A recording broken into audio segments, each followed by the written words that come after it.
plein de choses. Et une fois que nous avons... Donc, on va voir, il y a des archives qui sont conservées ici. Et donc, je présente d'abord le premier conférencier. C'est le collègue Emmanuel Benimajizé Mokambiloua, qui est philosophe et sociologue, diplômé de l'Université de Lubumbashi, à la République démocratique du Congo, et de l'Université Paris 5 Sorbonne. Il est professeur ordinaire à l'Université de Lubumbashi et directeur général de l'Institut pédagogique en RDC, ancien chercheur associé au Centre Edgar Morin de Paris. Il est chercheur au Centre transdisciplinaire stratégique et prospective CETRAS, membre de l'Association internationale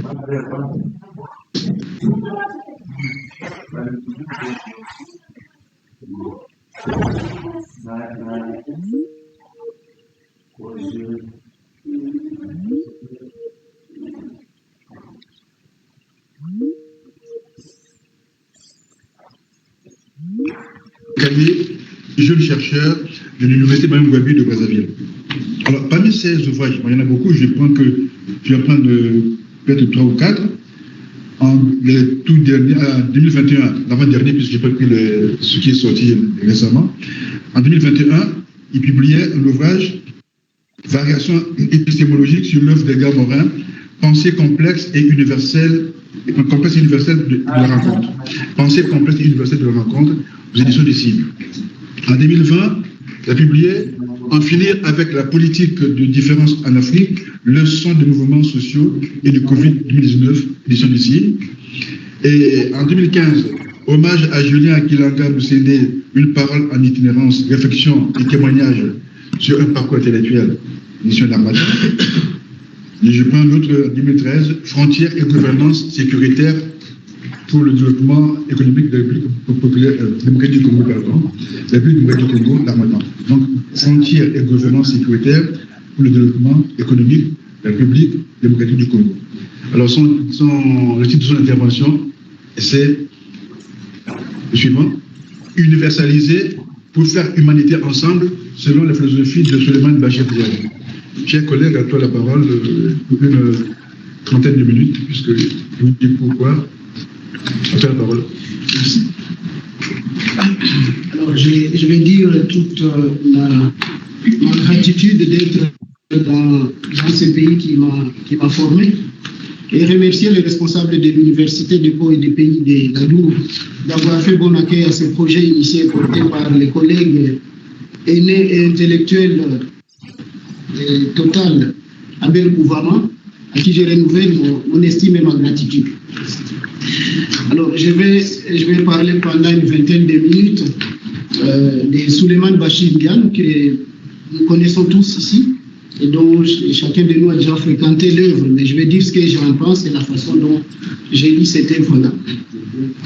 Alors, Souleymane Bachir Diagne, né à Saint-Louis, au Sénégal, en 1955, professeur de philosophie à l'Université de Columbia, New York, après notamment l'Université Cheikh Anta Diop de Dakar, est un philosophe lumineux de l'universel latéral réalisable par la traduction des langues.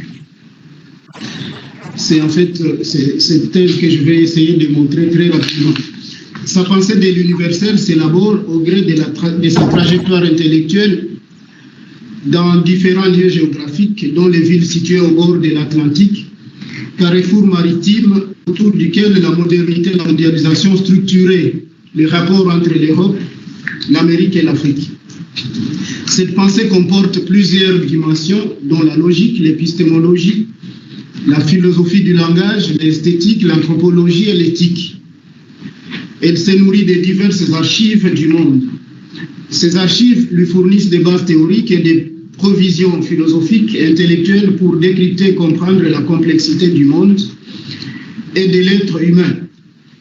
La philosophie de Bachir Diagne répond notamment à l'invitation des gens Toussaint Desanti, qui a été son promoteur de thèse à l'ENS, comme vous le savez, de construire par nécessité vitale pour toute l'humanité la trame des rapports effectivement humains plutôt que des rapports abstraits qui en définitive ne seront jamais que des rapports de marché.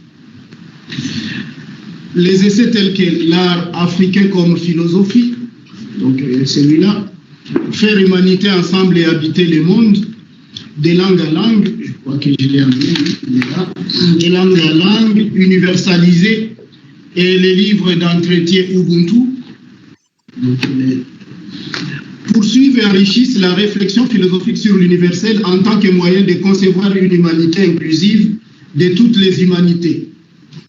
En plus des autres thématiques, ils abordent cette question dans un contexte marqué par la fragmentation du monde causée par une approche identitaire et ethno-nationaliste.